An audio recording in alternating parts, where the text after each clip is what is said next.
ICC confirms hearing date in Joseph Kony case on the 1st of September 2025. Acholi Pro TV received an official email letter from the National Criminal Court ICC confirming that the much anticipated confirmation of charges hearing in the case of the prosecutor versus Joseph Kony is scheduled to begin on the 9th of September 2025. The hearing will open at 9 a.m. local time in The Hague, Netherlands, before pre-trial chamber 3 of the ICC.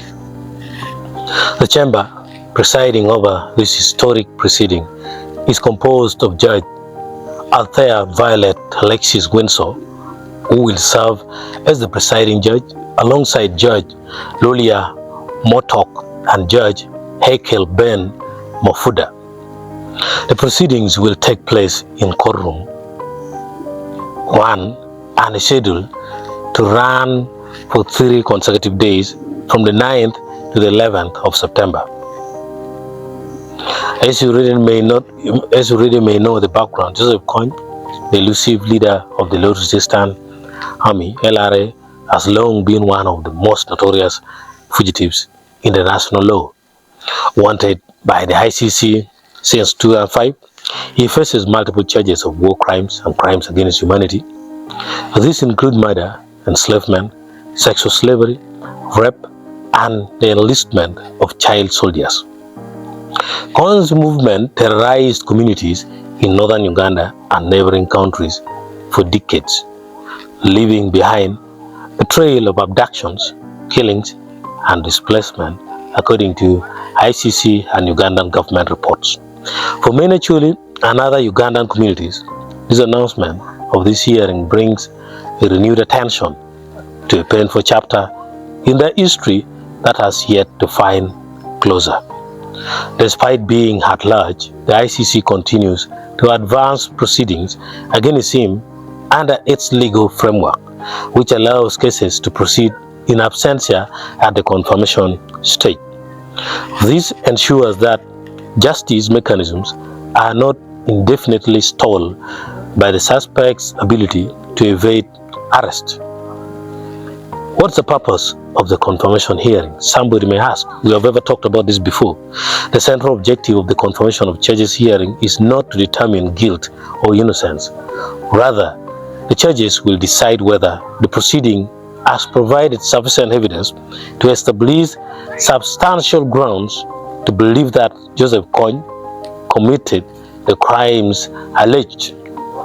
Over the course of 3 days, the prosecution, the defense, and the legal representatives of victims will deliver oral submissions before the judges. Each side will present its arguments, interpretations of the evidence, and legal reasoning. The prosecution will seek to demonstrate that the available evidence warrants moving the case forward to trial, while the defense will argue that the evidence is insufficient or flawed. Vacuum's representatives will also have the opportunity to share the perspectives and interests of these and those indirectly affected by Kony's actions.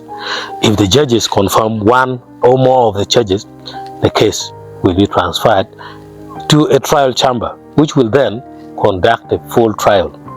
If the charges are not confirmed, the cases could either be dismissed or require further investigation by the prosecution. What are the significance for victims and affected communities? For survivors of the LRA's atrocities, which is all the Acholi, this announcement is both symbolic and substantive. It signals that the international community has not forgotten the suffering community and the suffering endured by northern Uganda and neighboring regions such as South Sudan, the Democratic Republic of Congo, and the Central African Republic. We must remember, Joseph Kony insists that the atrocities were done by Museveni. The ICC has emphasized the importance of victim participation in these proceedings. Legal representatives of victims are expected to make strong submissions on behalf of those who believed through abduction, sexual violence, forced conscription, and mass killings.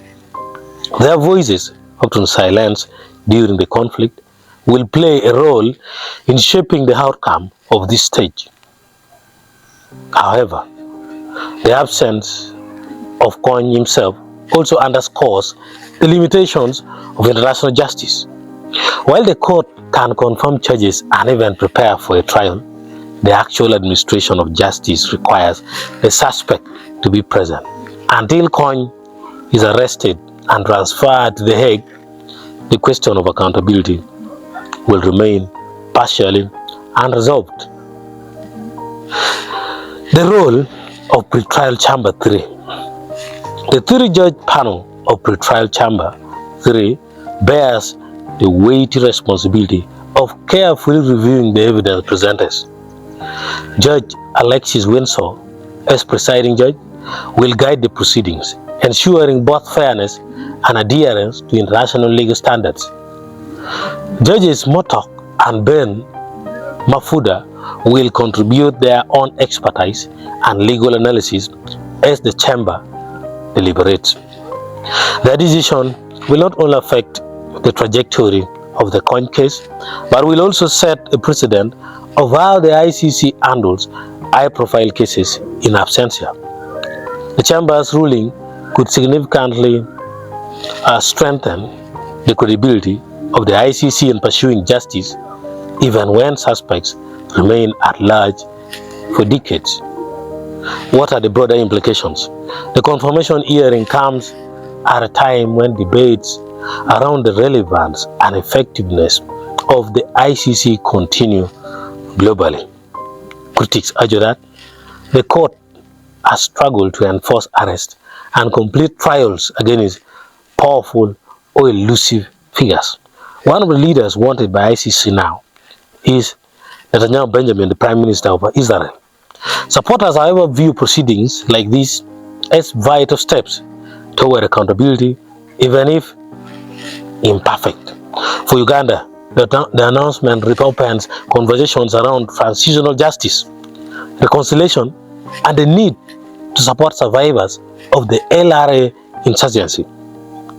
While the ICC focuses on Kony as an individual, communities across northern Uganda continue to grapple with the legacies of displacement, trauma, and loss, and of course, the challenges that are coming after the insurgency, like the invasion of Balalo. Let's look ahead. From the 9th to the 11th of September 2025, all eyes will be on The Hague as prosecutors, defense lawyers, and victims' representatives present their cases. The confirmation hearing does not guarantee a trial, but it does represent progress in one of the ICC's longest running and most symbolic cases. If the charges are confirmed, the case will move to trial, bringing the world one step closer to holding Joseph Kony accountable. If not, it will raise questions about the sufficiency of evidence collected over 2 decades of investigation. For the Acholi people and others affected by the LRA's region of terror, the outcome of this hearing carries profound emotional and historical weight. Norbert Mao has proposed transitional justice dialogue. It is a reminder that while justice may be delayed, the pursuit of accountability remains alive.